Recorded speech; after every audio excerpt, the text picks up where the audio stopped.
Gente, aqui é a Vanessa da Gazeta. O assunto dessa semana em saúde é a fadiga da quarentena. A gente está cansado de ficar em casa, todo mundo sabe, e muita gente tem saído, e a gente quer entender o porquê nós estamos com a fadiga do isolamento social. Eu vou conversar com a psicóloga Nara Botelho, que vai explicar para a gente e clarear um pouco as nossas ideias a respeito disso. Bom dia, bom dia, Vanessa. Meu nome é Nara, eu sou psicóloga, tenho minhas especializações em terapia cognitivo-comportamental e neuropsicologia. E para falar de fadiga da quarentena, a gente tem que lembrar que esse foi um termo que o primeiro-ministro Boris Johnson trouxe, né, com a ideia de evitar uma fadiga comportamental dos britânicos gastarem mais energia, né, do que o necessário num determinado momento para realizar o isolamento, antes que o pico de contaminação aumentasse de forma exponencial. Então, há um cansaço, né, em relação às medidas preventivas, que são grandes desafios de mudanças comportamentais, e a pandemia, ela passa a exigir, de uma hora para outra, praticamente, a abstinência de muitas atividades importantes para o nosso bem-estar emocional e físico, né? Então, é normal esse relaxamento de certos cuidados, quando a extensão e a frequência disso se mantém por grandes períodos, né? Além disso, o ser humano ele vai se adaptando diante da ameaça, né? A percepção do fator de risco, ele diminui como um mecanismo cerebral mesmo para diminuir os níveis de estresse no corpo.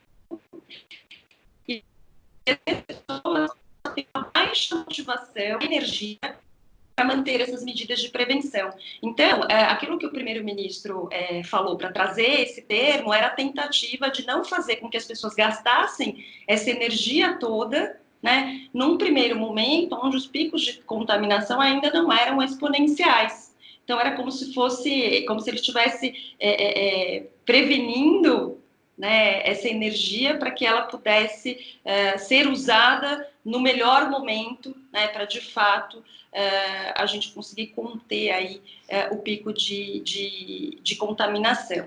Então, a pandemia ela provoca de fato, né, mudanças súbitas na vida das pessoas, e ela tem um objetivo, um valor imensurável, né, que é não se infectar, não ser internado, não morrer. Então, ela tem um alto gasto energético, né, para a preservação da vida. Então, num primeiro momento, as pessoas estão com o combustível, o tanque cheio, né, lotado de combustível para conseguir se manter no isolamento. Mas à medida que o tempo vai passando, a percepção do fator de risco diminui, as pessoas vão vendo que nem sempre esses resultados são como a gente espera que sejam, e aí a energia vai diminuindo e elas vão relaxando de fato. E aí tem uma história assim que o reforço social, como diz o nome, é um reforço. Então, se eu vejo o outro se sacrificando, né, estando na quarentena da forma como ele deve estar, eu também me sinto, né, de fazer a mesma coisa. Mas à medida que há uma flexibilização,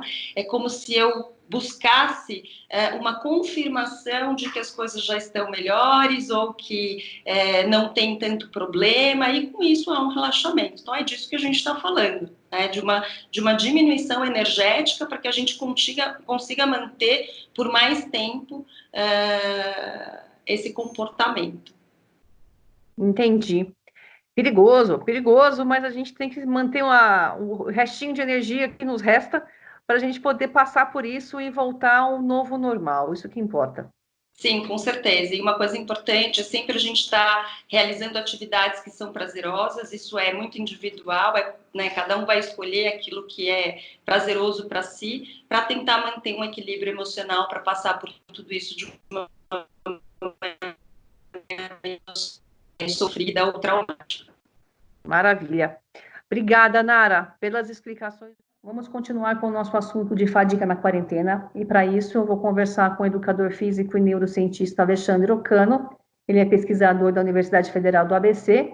Ele vai contar para a gente o porquê nós sentimos essa fadiga com a quarentena e o que nós podemos fazer para minimizar os efeitos desse cansaço nesse período de isolamento. É com você, Alexandre. Obrigado pela oportunidade.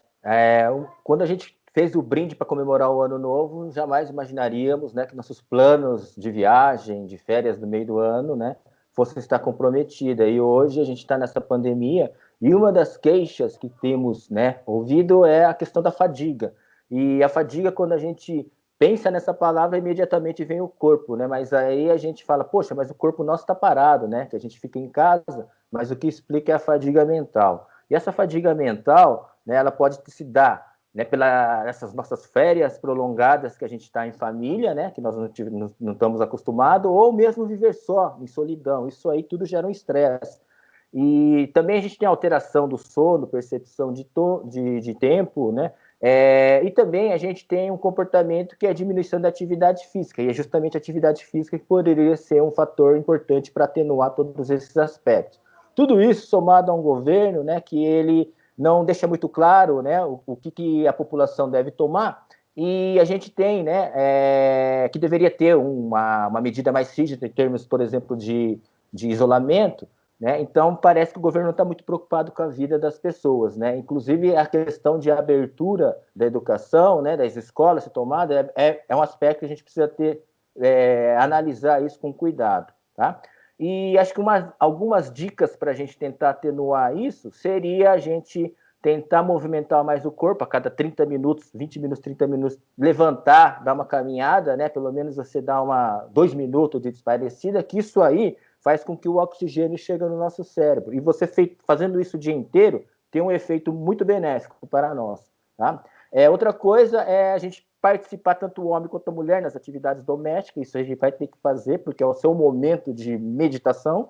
Né? Então, acho que a gente precisa ter essas questões aí para poder tentar atenuar. Né? E a tolerância é muito importante. Tá? Então, a gente precisa tolerar, tem que ter paciência. Né? Nós estamos em guerra.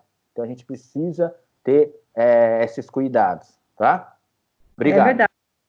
Eu que agradeço. A gente tem que cuidar do corpo até para não arriscar a ficar doente também, né? Se aí não adianta ficar em casa e o corpo também não está com uma saúde adequada, né? Verdade. Obrigada, Alexandre. Uma boa tarde para a gente. Obrigado.